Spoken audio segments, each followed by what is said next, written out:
This week in Jamaica Now, caregiver charged after mummified body of elderly woman found in Westmoreland home. You don't see one oily, clean and dry. Government defends billion-dollar rural school bus plan amid PNP criticism over imported used buses. We don't want to kill off poor people picking with some old bus. The European Union removes Jamaica from money laundering list. And big hike for US visa applications under Big Beautiful Bill.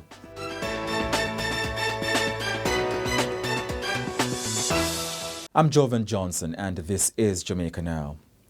The Westmoreland police have launched an investigation after the mummified remains of an elderly woman were discovered at her home on Sunday.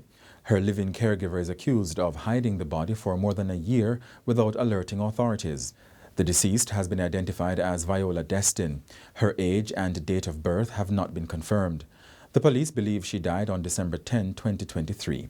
However, rather than reporting the death, the woman's caregiver, 54-year-old Gina Robinson, is alleged to have hidden the body inside a room at their shared residence in Old Hope District in Little London.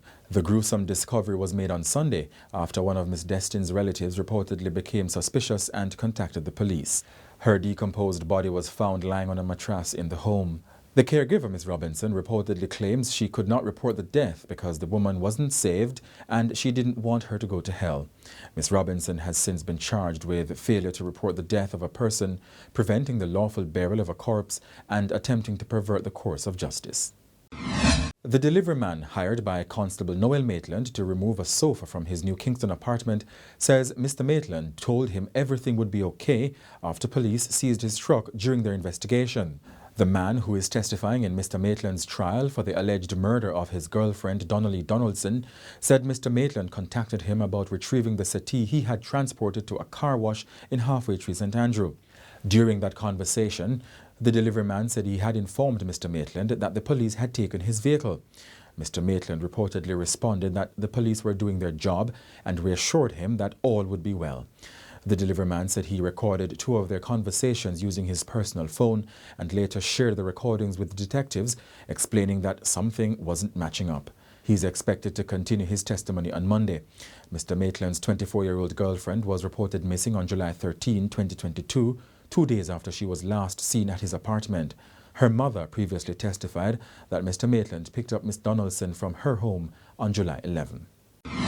Transport Minister Darrell Vaz is defending the government's $1.4 billion national rural school bus program, pushing back against opposition PNP claims that the buses are old and unfit for Jamaica's terrain. Minister Vaz says the 110 used buses being imported from the United States have 80% of their mechanical life remaining. Some 100 of the buses will be deployed across the country, with 10 held in reserve. The buses are Thomas-built and Bluebird models. And most importantly, you don't see one oily, clean and dry. These buses and these engines are among the best in the world, gold standard. So I didn't bring the 60,000 mile one, because if you brought the 60,000 mile one, you wouldn't know the difference between the 170 and the 60. So if you want, you can go and look on the mileage. It is there on the dashboard, because I want to finish once and for all these negative, wicked and evil comments being made by the opposition. I cannot think of anything more that we could do to make sure that we tick all the boxes for this transformative policy.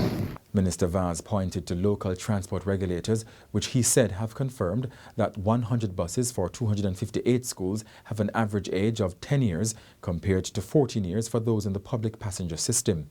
The program, set to roll out in September this year, will cost students $50 per trip and aims to bring safety, convenience and equity to student travel. Minister Vaz says the system will ease the burden of parents and improve school attendance.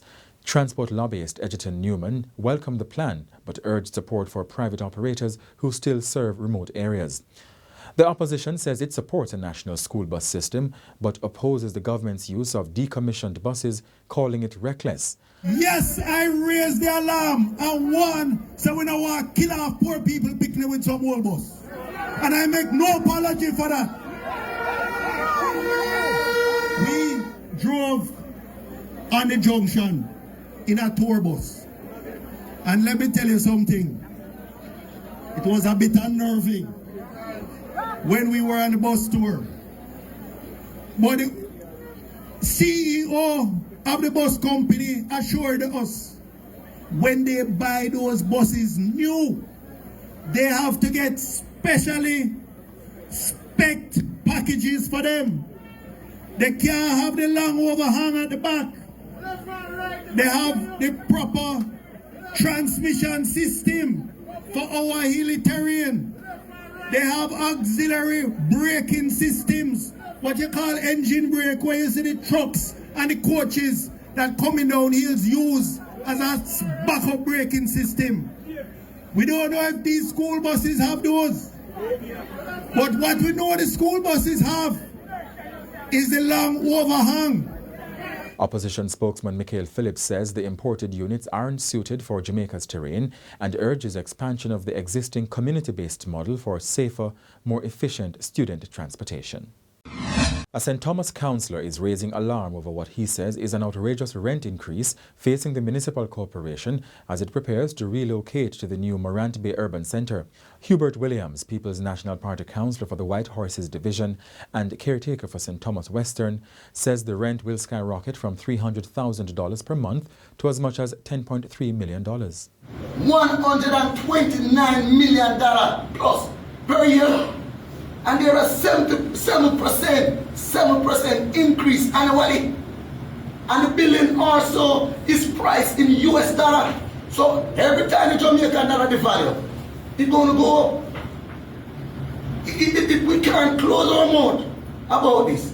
It's sad. It is sad news to the people of St. Thomas. When we are thinking about urban center, we never think of this.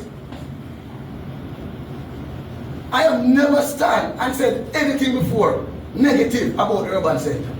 Because we are all welcoming, because we think it will be the good. Remember, the urban center is in my division. Not just my constituency, but my division. So we were really looking forward to it. But now we have to pay $10.3 million a month. You know, we pay like St. Thomas, when maybe the average income is about $20,000 a month. How are we going to afford that? Can we say to our people, we got to increase all our services? You know what $10 million a month can do to improve the lives of the people of St. Thomas? The $6 billion urban centre, opened in May by Prime Minister Dr. Andrew Holness, was developed by the Factories Corporation of Jamaica through the Ministry of Economic Growth and Job Creation. Jamaica's parliament is now on summer recess, clearing the way for intensified political campaigning ahead of a widely expected general election by September. Both the House of Representatives and the Senate adjourned last week for a date to be fixed, signalling the formal start of Parliament's annual break. Gordon House issued a statement on Monday confirming the recess. Under the Constitution, Parliament must be dissolved by September 14 this year, 5 years after its first sitting following the 2020 election. A general election must then be held within 3 months. However, the convention is to go to the polls earlier. The Prime Minister has the constitutional authority to announce general elections. With Parliament now adjourned, MPs and senators are free from legislative duties, allowing them to ramp up political outreach. The Jamaica Labour Party, which won 49 of 63 seats in 2020, is seeking a third straight term, while the opposition PNP is looking to capitalize on public concerns over crime, the economy and governance. Jamaicans applying for United States visitor, student or work visas will now face significantly higher costs following the implementation of a new law. Under the recently signed Big Beautiful Bill, a new visa integrity fee of $250 has been added to all non-immigrant visa types, on top of the existing $185 fee, bringing the total to $435 per applicant. The fee will be collected when visas are being issued and may only be refunded if applicants fully comply with their visa terms and leave the U.S. on time. Immigration advocates say the charge, which functions like a security deposit, could deter travel, impact remittances, and limit access to U.S. education and job opportunities. There's also a new $100 asylum application fee, previously free, and a $100 annual charge while asylum cases are pending. Critics say the measures will hit low-income Caribbean migrants hardest, with no waivers for inability to pay. Jamaica's top football competitions will need new broadcast homes this season, following Digicel's announcement that SportsMax will shut down by August 8. The Jamaica Premier League and ISA schoolboy football contests, including the Manning, the Costa Cup and Champions Cup, were long-time SportsMax staples. Digicel also shut down Loop News, an online news site across the Caribbean, immediately. In a statement on Tuesday, the telecommunications giant said the move is part of a strategic pivot from consumer-facing media to scalable enterprise-grade services. ISA President Keith Wellington says they were notified since last year that SportsMax would not renew its contract, giving the association time to secure a new partner, which will be announced soon. However, outgoing Professional Football Jamaica chairman Chris Williams says the Jamaica Premier League is still without a replacement. He praised SportsMax for years of critical support to players and fans. Mr. Williams admits the league is still scrambling to find a partner that matches SportsMax's reach and quality. 4 CARICOM countries, Barbados, Belize, St. Vincent and the Grenadines and Dominica, will fully implement free movement of nationals by October 1 this year. The announcement was made by CARICOM Chairman and Jamaican Prime Minister Dr. Andrew Holness at the close of the 49th regular meeting of CARICOM Heads of Government in Montego Bay on Tuesday. Dr. Holness took over the chairmanship of the regional body for the next 6 months on July 1. He said the pace of regional integration has been too slow and the countries are committed to faster implementation under the CARICOM Single Market and Economy CSME. Full free movement allows skilled nationals to live and work across member states without permits and expands rights to offer services and set up businesses. Dr. Holness reaffirmed Jamaica's commitment to the goal but cited internal legislative delays. To speed up the implementation of full free movement, Jamaica is indeed committed to this. Now, within the framework of the existing skills regime, heads agreed to add aviation personnel to the approved list of skilled categories. And it is worth noting that Jamaica contributed 3 new occupations to the list, namely photogrammetry, field maintenance personnel, and aircraft maintenance personnel.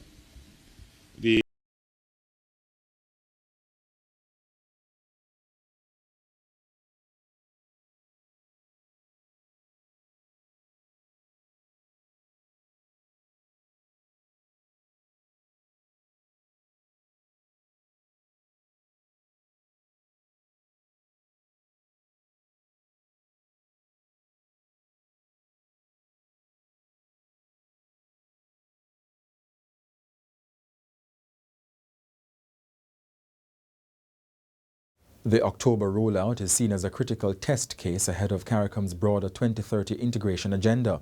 And St. Vincent's Prime Minister Dr. Ralph Gonsalves has praised Jamaica's use of technology to fight crime, calling it splendid and ahead of the region. He also backed Prime Minister Holness's decision to put the tackling of gang violence in the region as a main issue for his agenda. Dr. Gonsalves is urging swift action and stronger CARICOM coordination to tackle what he called low-intensity civil wars. Jamaica has been removed from the European Union's list of high-risk third countries for anti-money laundering and counter-terrorism financing.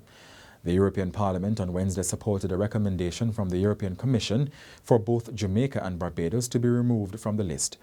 The development follows last year's removal of Jamaica from the Financial Action Task Force grey list. Reacting to the news, Prime Minister Dr. Andrew Holness said this marks a significant step forward for both countries and the wider region. He said the decision reflects the strength of the partnership between the EU and CARICOM. And Minister of Foreign Affairs and Foreign Trade Senator Kamina Johnson-Smith also hailed the development. Mrs. Johnson-Smith gave a special virtual address to the European Parliament, during which she expressed appreciation for the EU's acknowledgement of the Jamaican government's efforts to strengthen the country's anti-money laundering systems. Mrs. Johnson-Smith noted that the EU's decision followed both joint and separate sustained advocacy efforts by Jamaica and Barbados at all levels. With the removal, financial institutions in EU member states will no longer be required to apply enhanced due diligence measures to transactions involving Jamaica. And that's it for this edition of Jamaica Now, your weekly review of the big news stories. Send us your comments at onlinefeedback@gleanerjm.com. Follow us on X, formerly Twitter, and Instagram at Jamaica Gleaner, and on Facebook at Gleaner Jamaica. Like this video on our YouTube page, turn on your notifications, and subscribe today. I'm Jovan Johnson.